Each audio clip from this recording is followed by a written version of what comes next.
the pleasure to present to you Dr. Martin Luther King, Jr.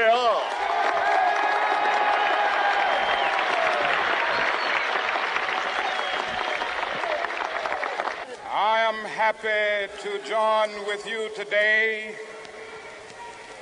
in what will go down in history as the greatest demonstration for freedom in the history of our nation.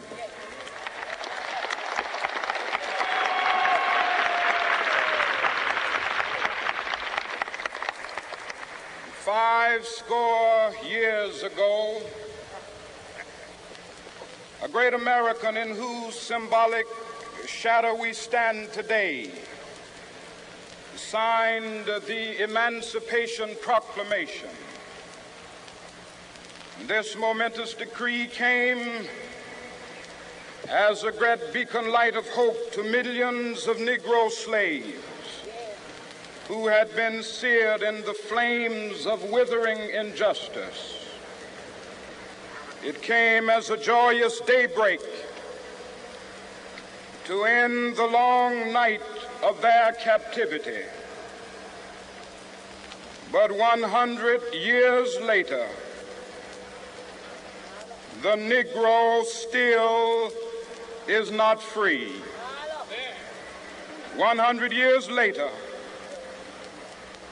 the life of the Negro is still sadly crippled by the manacles of segregation and the chains of discrimination. 100 years later, the Negro lives on a lonely island of poverty in the midst of a vast ocean of material prosperity. 100 years later, the Negro is still languished in the corners of American society and finds himself in exile in his own land. And so we've come here today to dramatize a shameful condition. In a sense, we've come to our nation's capital to cash a check.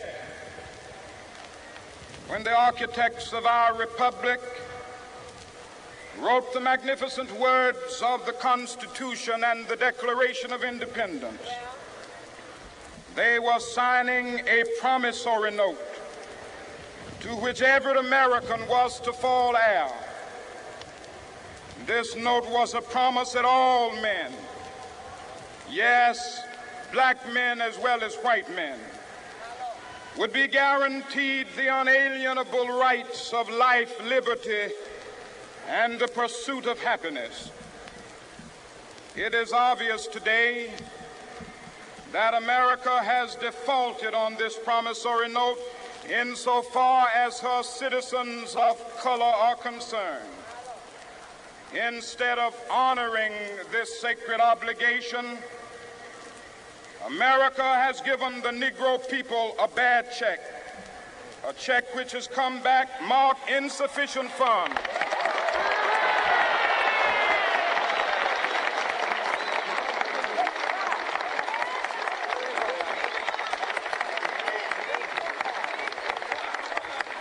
But we refuse to believe that the Bank of Justice is bankrupt. We refuse to believe that there are insufficient funds in the great vaults of opportunity of this nation. And so we've come to cash this check, a check that will give us upon demand the riches of freedom and the security of justice.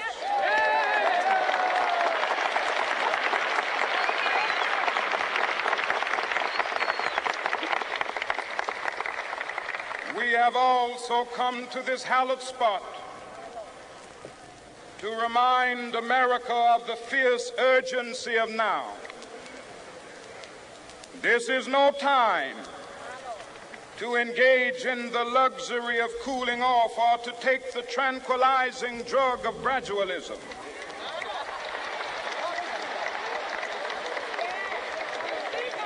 Now is the time to make real the promises of democracy. Now is the time to rise from the dark and desolate valley of segregation to the sunlit path of racial justice. Now is the time to lift our nation from the quicksands of racial injustice to the solid rock of brotherhood. Now is the time to make justice a reality for all of God's children. It would be fatal for the nation to overlook the urgency of the moment. This sweltering summit of the Negro's legitimate discontent will not pass until that is an invigorating autumn of freedom and equality. 1963 is not an end, but a beginning. Those who hope that the Negro needed to blow off steam and will now be content will have a rude awakening if the nation returns to business as usual.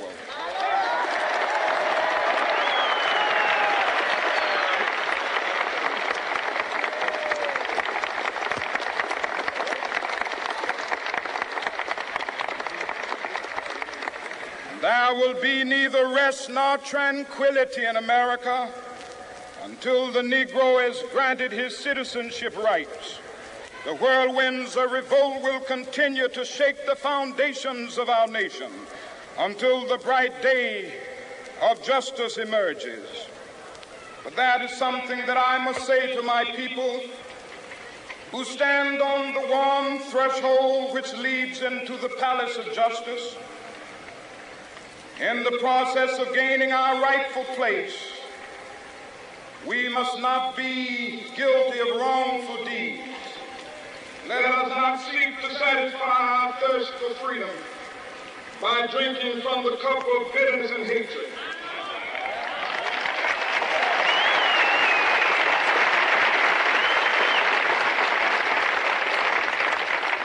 We must forever conduct our struggle on the high plane of dignity and discipline.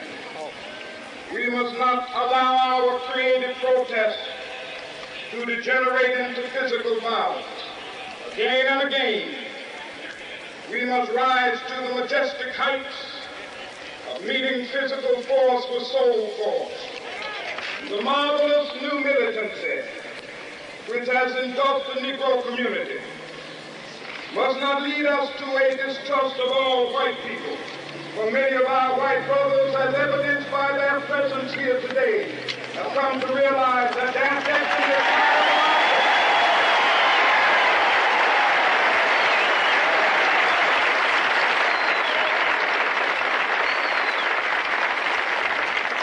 they have come to realize that their freedom is inextricably bound to our freedom. We cannot walk alone. As we walk, we must make the pledge that we shall always march ahead. We cannot turn back. There are those who are asking the devotees of civil rights, when will you be satisfied?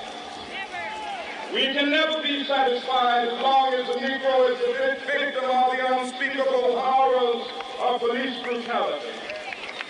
We can never be satisfied as long as our body is heavy with the fatigue of travel, cannot gain lodging in the motels of the highways and the hotels of the city.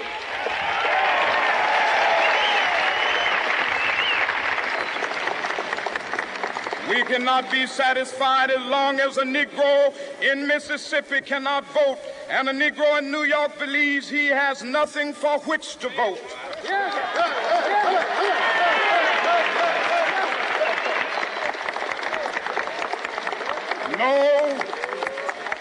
No, we are not satisfied, and we will not be satisfied until justice rolls down like waters and righteousness like a mighty stream.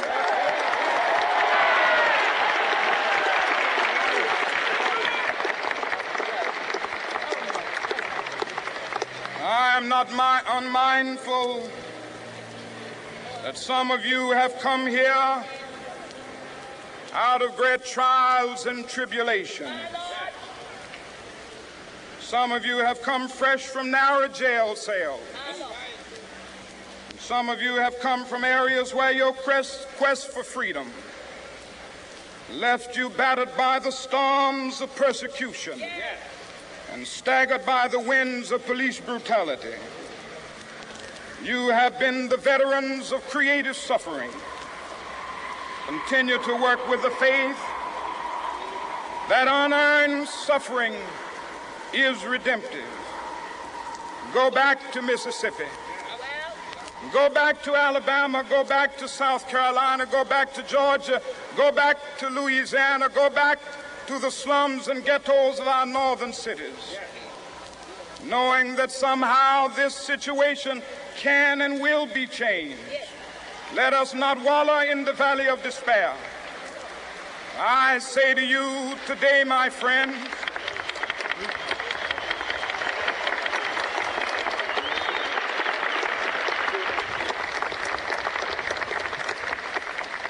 so even though we face the difficulties of today and tomorrow, I still have a dream.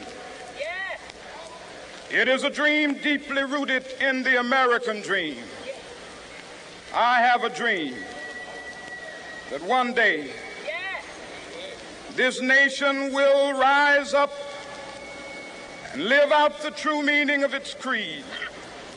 We hold these truths to be self-evident, that all men are created equal.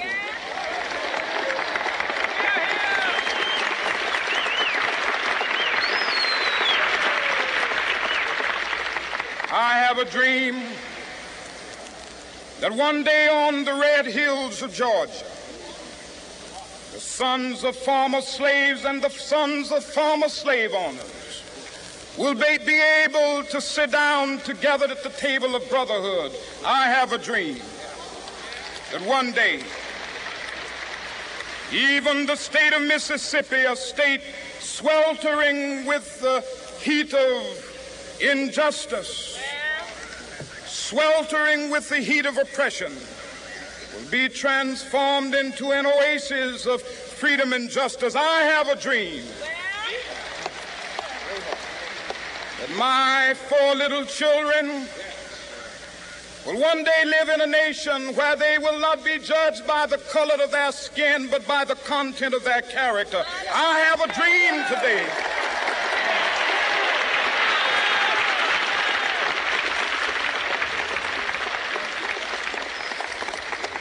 I have a dream that one day down in Alabama, with its vicious racists, with its governor having his lips dripping with the words of interposition and nullification, one day right there in Alabama, little black boys and black girls will be able to join hands with little white boys and white girls as sisters and brothers. I have a dream today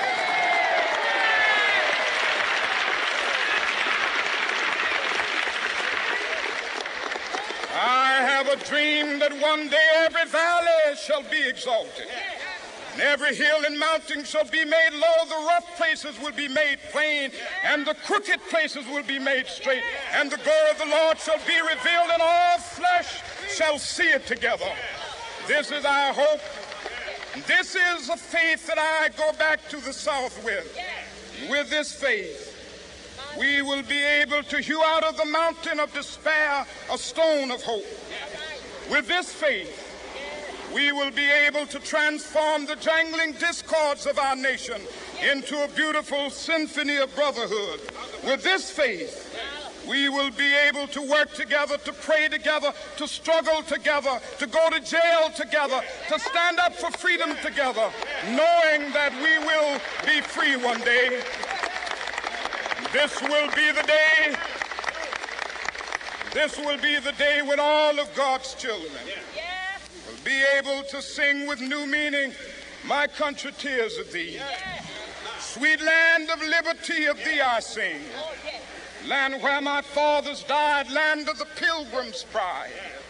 From every mountainside, let freedom ring. And if America is to be a great nation, this must become true. And so let freedom ring. From the prodigious hilltops of New Hampshire, let freedom ring. From the mighty mountains of New York, let freedom ring. From the heightening Alleghenies of Pennsylvania, let freedom ring. From the snow-capped Rockies of Colorado, let freedom ring. From the curvaceous slopes of California. But not only that, let freedom ring from Stone Mountain of Georgia. Let freedom ring from Lookout Mountain of Tennessee. Let freedom ring from every hill and molehill of Mississippi, from every mountainside. Let freedom ring. And when this happens, when we allow freedom ring, when we let it ring from every village and every hamlet, from every state and every city, we will be able to speed up that day when all of God's children, black men and white men, Jews and Gentiles, Protestants and Catholics, will be able to join hands and sing in the words of the old Negro spiritual, free at last, free at last. Thank God Almighty, we are free at last.